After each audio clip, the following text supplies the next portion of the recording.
mirga kee ta'uu baate gabbaaftee gattaa sun akka kootti sun mirga kee ta'uu feete gatii ofeete teessisi mirga keetti sun normaal akka kootti akka nama biraatti normaalidha sun akka kootti ofeete gatii yoo feete teessisi maagatte jedhee dabalu. Mana keettanii noonu dhageeffadhu. Wanni isin akka mushurraa mana keettanii soortaniif maalirra? Garalaafoo ta'uu bannaati. Garalaafoo baate akkana keessa deebinisi. Deebinatu deebisaaf akka inni si mormu godhu dalaal. Deebinatu deebisaaf. Garalaafoo meena eeggatu deeqaa takka isin irraa bu'an. La sirraa fudhatu reetu garalaafoo na deebisaaf. Amma isin qeerroo deebisii jedhaan wanna godha amma. Risaa. Daqiiqa takkanaa kennan walumaa galatti mee qoy mee Risaa walumaa gala wanni jechuu barbaadu wanni garalaafoon jedhe ani biyya kana keessa biyyaansa waggaa 13 jira waraqaadhaan hanga jiraadharee waggaa 3 moo 2 walumaa galatti waggaa haganaa guutuu waraqaa malee jiraadhee jiraadha biyya kana keessa gaafa takkana qabanii hin beekan alhamdulillah. Waraqaa malee namu jiraachuu hin danda'a. Walumaa galatti fakkeenya nama biraatu siif fi kiyyaa jechaadha. Lammaffatti wanti nuti mana kaanneef illee jiru waraqaa sirreeffachuu barbaaddeeti. Takkaffaa akka nama kamiitu biyyaansi mee mucaa of taatee nama taatee haa jabaattu jechuuf akka nama tokkootti akkuma aadaa akka ilma arsee tokkootti gara laafaa yoo dandeetti haa jabaattu waan jedhu irra dhaabanneeti. Waraqaa oo dandeetti sirreeffatamuuf akkas goone malee waraqaa malee waraqaan qeerroo gaafii kana naddeebisuudhaayi wallaahi billaahi naddeebisu gadi baatee atalaqatti rakkoo qabaadha barqiila hin dalagama dabalata ka jirtaati beeka jeetaati ila qeerroo gaafin keessifasiitaa silaa namni hunduu dalagachuu hin danda'a hanga teettu kana fakkeenya birrii 1,100 amjatee daga biiftu dhabtiree maal jettee ani biyya galaa jiraati birrii 900 hojjetaa jira fidaati adalagattu an biyya galaa jette silezii haga gaafa geemin isii gawiitifu maaliif teette maaliif baatee dalagachuu dhabde kottee citaa qabamoo luka citaa qabamoo ija badduudha maaltu itti fedhe intalli tun daa'ima fooqii abbaa dalagataa jirti bara. Guyyatti baaba taaftaa beekmahlimaani biyya sarraa achi dhabbare yoo tana birrii meeqa jedhamatti jirti biyya sarraa achi nuusani. Gaaffiyan gaafadhu. Assalaamu alaikum warahmatullahi wabarakatuh. Biyya kanarraa feemisoonni gurguddaan akkuma argitanu hojiirra jiranii. Isiinis akkuma sana hojiirra jirti mitiire. Kun hojii miti moo quuftuudhaaf iyyuu haraama ta'e moo akkamimee bakka kanatti na dhibeeti? Thank you very much. Thank you. Maarree akkas ta'ee gift amma ana si deebisa kana. Feemasoonni gurguddaan galii qofaa miti. Ikonoomii guddaa ittiin ijaarrataa jiran. Eegasiin feemasoota akkasii san taate isiif kadhachuun maaliif barbaachisaree akkuma jiraatitti teettee taaptaabee haa kadhattu. Akkuma jiraatitti mana kiraa qabattee deemtee sheer godhaa filaaworii guutaa keeppii guutaa laayif golii guutaa haa jettu. Maaltu asitti walitti qabamtaniitiin kadhaa biroo barbaachise maaltu fakkeenyaaf feemasoonni gurguddoon maqaa obne dubbanna akka maakii akka haadha faaxee dubartiin akkasii jechuun baay'eetu jira. Mana kireeffattee filaaworii darbaa guutaa sheer godhaa laayif golii naa guutaa gaalaa dhiseeraatti. Maaltu qeerroo biratti cuqqaalu isin garee gabbaaftanii mana qabsiiftaniif hin dalaga ture achitti. Okay, akkuma boda yaadon borqoo yaadee bistuna maan nutti addee biqoo. Gooyi anatu yaadee bochuu barbaade bannaate. Siifun naa deebistu qoru. okay, yaan keessa sirriidha silumayyuu. Guys, dabalataa godhaa gaamataa iskuun mataa Ta'u godhaa bituu bakka biraatti wala leenca darbitu. Laaleen can barbaadan. Mana mana kuuseetii qofaa barataa ati taaftaa koppiliin sheer godhaa. innaan waan siiti gara laafoo akkuma argitu lolli ka'e sunis jalqaba bade beektaa. Jalqaba eenyutu balleesse feemasootuma keenyatu balleesse. Yeroo anumaaf si kana itoo gadi baanee vaayiraaliin manaa ka'e lafa nun buusan. Amma samiitti ol nu baasanutti lafa nun buusan. Ilmoo nu godhatu suma isa malaataa kana ilmoo kiyya gara laafoon siin jedhu beektaa.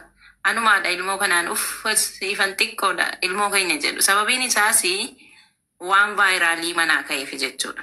Sigalee osoo mucattiin kun gaafa dhuftu namni 2,000 namni 3,000 qofti ilaale namni garagalee ilaalu. Yoo argita ta'e irratti wal lolaa turani. Kunis fiigee mana banata. Sunis fiigee mana banata. Kunis inittana. Sunis inittana. Garaaf garana fiiganii wal lolaa turani. Quuftuuf yaadanii osoo hin taane ofiif yaadaniiti. Sigalee. Innaa haa ta'u malee fidanii qeerrootti irkisaniiru. Agalatoomoo fudhatee nyaachisee dhugsiisee lolasiis arrabasiis ifannaasiis iyyesiis danda'e asiin ga'eeraan. Dhugaa dubbachuuf mucaan adaban qabdu. Anuu akka obboleettii takkaatti akka haadhaa ta'ee ede amaanaa irraa fuudheera. Hanga yawwanaatti naaf hin dawwalle sagalee kiyya hin dhaggeeffanne. Waadaan nuti olii achirratti galle kanaa miti. Adab zeeroo no. Kana godhe immoo kan guddisa balleessedha. Intala miti. Xiqqeenya xiqqoodha. Haa taatu garuu adabatu si hanqata. Dubbadhaa safuu eeggara xiqqoon maali sila? Intala tun dhaluu hin dandeettu ta'u mucaa keessan hin dhaltu. Allahu alam hin beeku sana. Abboo ila yoo Kan dubbii keessa lallaaqina addunee koota dubbii nu kenname takkatti eebbo. Taraa keenya fixannaa kaajoo dhiifama gaa. Innaa akkuma sana qeerroo biraan masaatii kana turtee jirti garuu hojii hojjetaan jirtu hin jennaa. Hojii ajaa'ibatti hojjetaa jirti. Amma sa'aatii 8 dhaabbadde ammas hojjetaan jiru. Hojii ajaa'ibatti hojjetaa jirti. Hojii irra jirti. Akkuma nama kamitti, akkuma makiitti, akkuma asliitti, akkuma mubaarakitti. Hojii irra jirti. Garuu adaba dhabde malee. Adaba qofatti si hanqataa hojjetatu. Maaliif akkas taati hin jedhina. Sagaleen dhageessaa jira akkasii fanna biratti kukkutaa jira.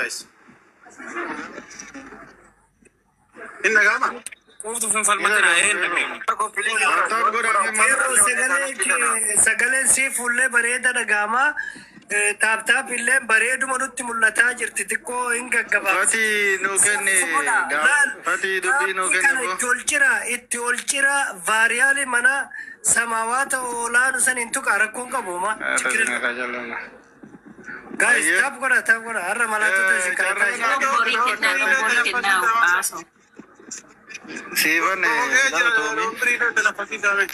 anama beeytanii waan biraa TV miti jechuun meetii qabadhate qeerroo kiyya galatoomi. Jalqaba irratti la Profeesar Garalaafa wanni beekamuu qabu tokko akkuma reefu qeerroon isinii ibsuu barbaade biyya Suudii tanatti warri xalabaadhaan dhufee xalabaa yaa'ee mana barraa dalagata jiran.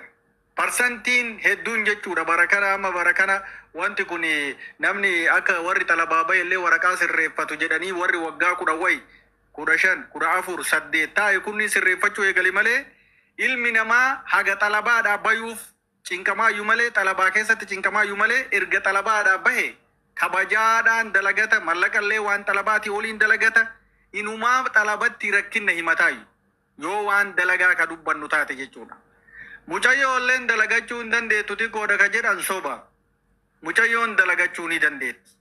Ammallee ammootuyyuu dalagataayyuu jirti mucattiin naguma baate kanayyuu dalagaa guddaa ijoolleen mana madaamii dalagattu olit dalagatti. Qeerroo nama waan kana bira jira beekuu danda'a. Namni taayimii fudhatee sa'aatii fi fudhatee tiiktookii kanarra sa'aatii kana guutuu taa'u waan ijoolleen mana madaamii dalaydu olit dalagatti. Maashaallah rabbi barakaa isii haa godhu.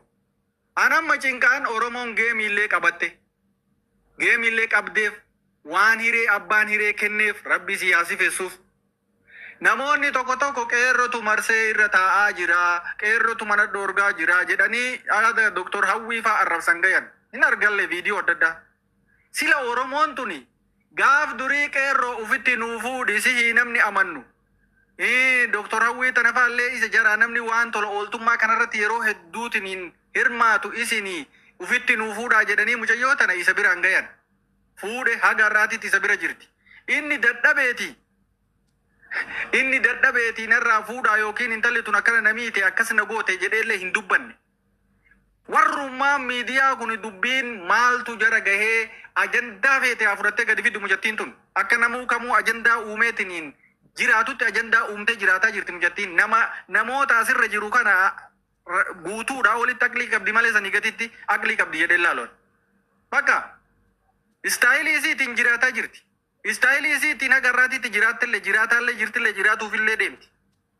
Namni homa isa hin gahin Oromoon tun akkuma yoom qaroomtu dhimma amma kanaa namni kumni shan garasii taa'ee haasaa garanaa taa'ee haasaa mucattii tana argitaniimi fayyaa qabdi kaleen hin dhukkubdu tiruun hin dhukkubu nagaa qabdi yoo rakkatte gabbaatee yoomiyaa dalagachuu dandeetti osoo rakkatte halkan takka qooqan bultu nama dhagaa cabsitee jiraachuu dandeetti eenyu walitti siifaniin asirra jirtu tun isii caala dalaguu hin dandeettu amma mana arabaa hoseenta isitu caala humna qaba lafaa dhufa jirti nafaa cufa jirti wannummaan intala takkattii jarana ji'a guutuu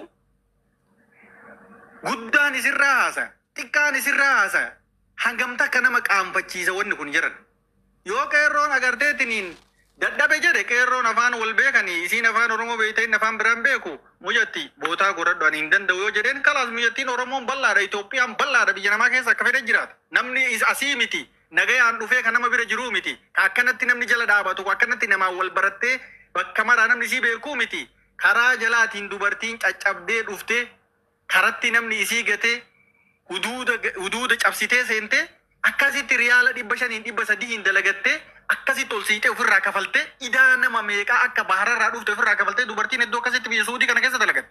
Ilmi dhiiraallee akkasitti gidaara bulee bishaan keessatti huduuda irratti balaa meeqarra gahee dalagata. Nama biyya namaa dhufee akka barbaadetti jiraataa jiru miidhamtee hospitaala hin jirtu. Hommaan sa'a 24 isii ajandaa godhataniif kuni maal inniidha? Ammoo Dooktora Hawwii fi qeerroo maal balleessite? Mee maal balleessite? Mee natti maa? Irra deebiin gaafii takkitti magaafatanas si deebisa. Fakkeenyaaf maaltu isin gahee bakka jedhu kanatti ajandaan tokko yoo gad dhufu innu ajandaa barbaadee dhufa. Ajandaa dhufsan immoo namootuma akkanaa miidiyaa irra deeman kanatu deebii deebisa. Fakkeenyaaf quuftuun gaafa duraa rakkoon irra gahee na baasaa jette. Hawaasni si baasuuf dhaqee gaafa si baasuu dhaqanu wanti suni akka sirriin ta'e dubbatame sirrii akka hin ta'in sani ijoolleen mana madaamaatu mataan qabdu mataan jaraa zoore osoo haadha abbaan isii gibira biyyaan kafalle osoo rakkoon isitti jiru tuun achirratti qabeenya qabdanii haadhamni isii ilaallatuu fi heerumuuf jettee waan hin taane tuun immoo feemmasuuf jettee jechuudha feemmasoota wal baruu jettee homa argite kennuuf deemti wallaala akkanaa kanatti warra mataan doome Oi, namichi siis.